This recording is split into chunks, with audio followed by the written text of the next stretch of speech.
जय श्री कृष्णा दोस्तों। आज मैं आपको सुनाने जा रही हूँ वट सावित्री व्रत की पौराणिक कथा। ज्येष्ठ मास की अमावस्या तिथि को वट सावित्री व्रत पड़ता है। आज सुहागिन महिलाएं पति की लंबी आयु और अच्छे स्वास्थ्य के लिए बरगद के पेड़ की पूजा करती हैं।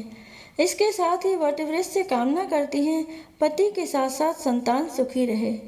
आज के दिन बरगद के पेड़ की विधिवत पूजा करने के साथ व्रत कथा सुनना शुभ होता है। इस कथा के बिना अधूरा है वट सावित्री व्रत। अखंड सौभाग्य की होगी प्राप्ति। वट सावित्री व्रत की कथा। प्रसिद्ध तत्वज्ञानी अश्वपति भद्र देश के राजा थे। उनको संतान सुख नहीं प्राप्त था। इसके लिए उन्होंने 18 वर्ष तक कठोर तपस्या की, जिसके उपरांत सावित्री देवी ने कन्या प्राप्ति का वरदान दिया। इस वजह से जन्म लेने के बाद कन्या का नाम सावित्री रखा गया। कन्या बड़ी होकर बहुत ही रूपवान हुई। योग्य वर न मिलने की वजह से राजा दुखी रहते थे। राजा ने कन्या को खुद वर खोजने के लिए भेजा।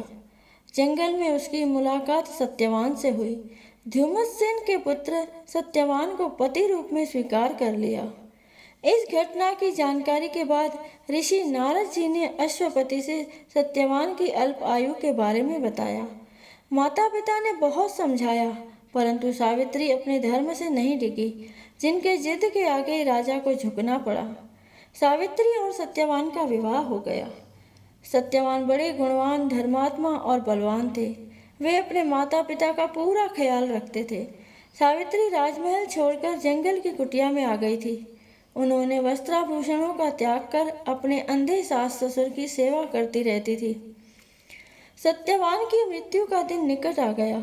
नारद ने सावित्री को पहले ही सत्यवान की मृत्यु के दिन के बारे में बता दिया था। समय नजदीक आने से सावित्री अधीर होने लगी। उन्होंने 3 दिन पहले से ही उपवास शुरू कर दिया। नारद मुनि के कहने पर पितरों का पूजन किया। प्रत्येक दिन की तरह सत्यवान भोजन बनाने के लिए जंगल में लकड़ियां काटने जाने लगा, तो सावित्री उनके साथ गई। वह सत्यवान के महाप्रयाण का दिन था। सत्यवान लकड़ी काटने पेड़ पर चढ़े, लेकिन सिर चकराने की वजह से नीचे उतर आए। सावित्री पति का सिर अपनी गोद में रखकर उन्हें सहलाने लगी। तभी यमराज आते दिखे तो सत्यवान के प्राण लेकर जाने लगे। सावित्री भी यमराज के पीछे पीछे जाने लगी। उन्होंने बहुत मना किया, परंतु सावित्री ने कहा, जहाँ मेरे पतिदेव जाते हैं वहाँ मुझे जाना ही चाहिए। बार बार मना करने के बाद भी सावित्री पीछे पीछे चलती रही। सावित्री की निष्ठा और पतिपरायणता देखकर यम ने एक एक करके वरदान में सावित्री के अंधे सास ससुर को आंखें दी, उसका खोया हुआ राज्य दिया और सावित्री को देखने के लिए कहा।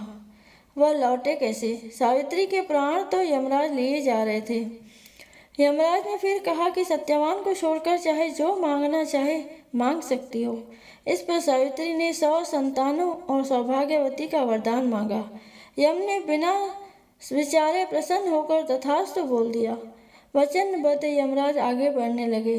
सावित्री ने कहा कि प्रभु, मैं एक पतिव्रता पत्नी हूँ और आपने मुझे पुत्रवती होने का आशीर्वाद दिया है। यह सुनकर यमराज को सत्यवान के प्राण छोड़ने पड़े। सावित्री उसी वटवृक्ष के पास आ गई जहाँ उसके पति का मृत शरीर पड़ा था। सत्यवान जीवित हो गए। माता पिता को दिव्य ज्योति प्राप्त हो गई और उनका राज्य भी वापस मिल गया। इस प्रकार सावित्री सत्यवान चिरकाल तक राज्य सुख भोगते रहे। अतः पतिव्रता सावित्री की तरह ही अपने सास ससुर का उचित पूजन करने के साथ ही अन्य विधियों को प्रारंभ करें। वट सावित्री व्रत करने और इस कथा को सुनने से व्रत रखने वाले के वैवाहिक जीवन के सभी संकट टल जाते हैं।